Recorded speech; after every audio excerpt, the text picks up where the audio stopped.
Bukas ang Department of Justice o DOJ na kupkupin si Senator Ronald Bato de la Rosa habang kinahaharap nito ang arrest warrant mula sa International Criminal Court o ICC.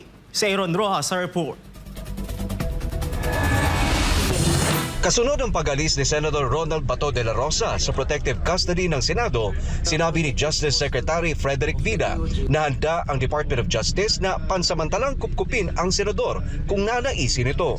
Ayon kay Vida, bukas ang DOJ sa anumang arrangements na hihilingin ni de la Rosa habang nakabinbin pa sa Korte Suprema ang petisyong kumukestyon sa pagpapatupad ng ICC arrest warrant laban sa senador. Kung gugustuhin ni Senator Bato de la Rosa to be under the protective custody of the DOJ would be more than willing to make arrangements with him.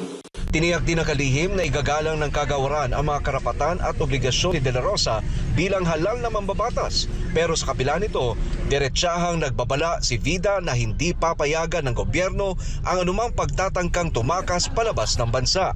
Ayon pa sa DOJ Chief, nakapagpalabas na sila ng Immigration Lookout Bulletin Order o ILBO laban sa senador at nakaalerto na rin ang mga Border Control Authorities sakaling magtangkang bumiyahe palabas ng Pilipinas si de la Rosa.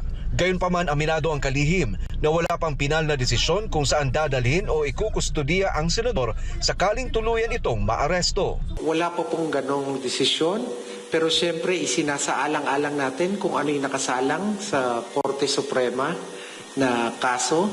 So sa ngayon po, ayaw ko mag-speculate kung ano po yung... Sa ngayon, hinihintay pa rin ng DOJ ang magiging pasya ng Korte Suprema kaugnay sa petisyong inihain laban sa implementasyon ng ICC arrest warrant.